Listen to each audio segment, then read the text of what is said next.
A couple of other brain realities. When it comes to the brain, we know a lot less than we think, although over the last 30 years or thereabouts, we've started to learn a whole lot more. Here's something that we do know. We know that teens, when it comes to their brain, actually outperform adults on a variety of tasks. Tasks related to memory, tasks related to their capacity to perceive, pick things up, recognize patterns, their intelligence, the way that their brains actually work. We know that adolescents' brains are actually pretty much on fire. Like they're sharp, they're fast. Anyone who's raised adolescents would know this. The reason that I mentioned before that the brain is overdeveloped relates to this second point. The teenage brain the human brain reaches its maximum volume. That is, it has the most brain cells in it at around age 14. Now, to me, this is fascinating. An adolescent's brain, a 14-year-old's brain, is the biggest that it will be in his or her life.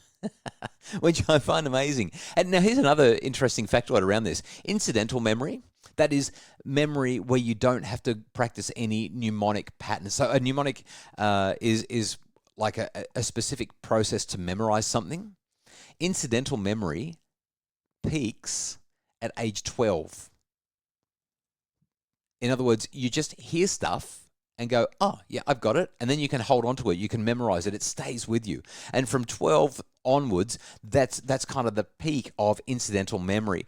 What we know is that the older we get, the more effort needs to go into memorizing things the older you get. Once you get out of the teen years, you have to work a little bit harder. Once you get into your 30s, you're working harder.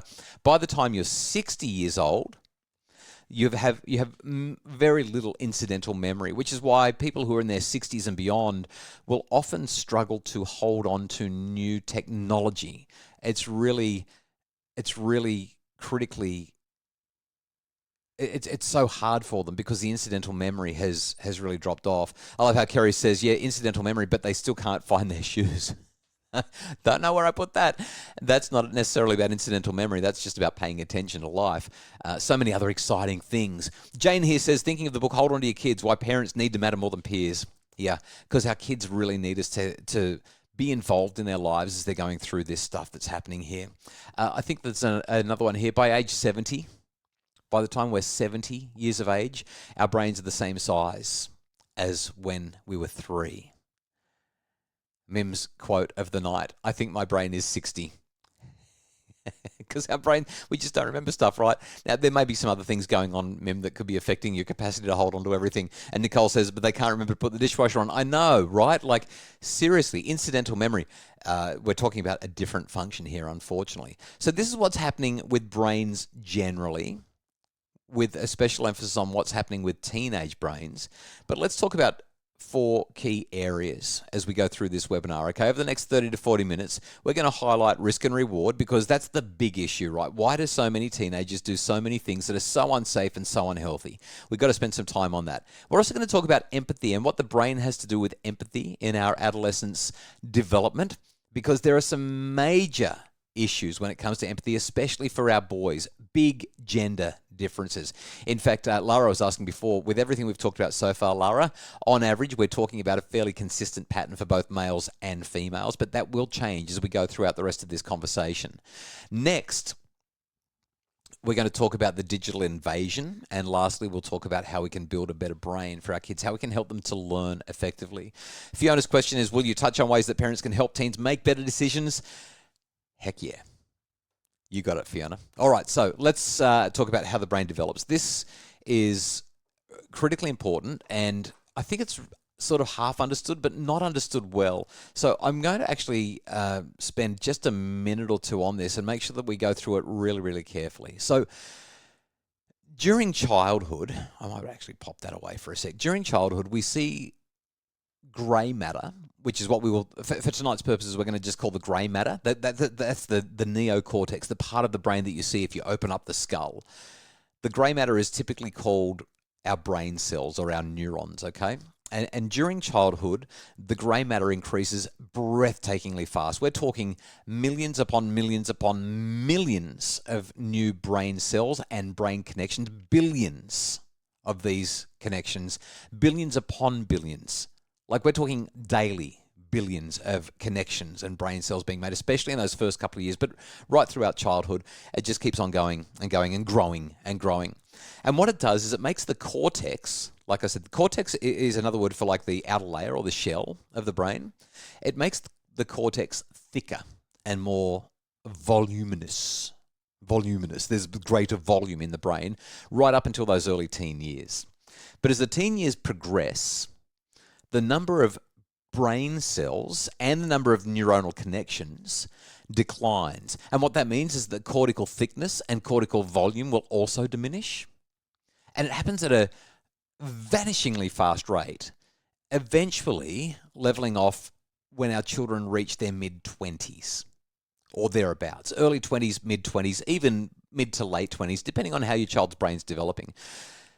Now, that kind of sounds scary, right? But that's why I was saying that the number one myth that people get wrong is that adolescent brains are underdeveloped. They are overdeveloped. The cortical thickness has to reduce. And while this reduction of grey matter or brain cells is occurring, there's a new occurrence, the development of cerebral white matter, which we call myelin. That increases, and the name of that process is myelination.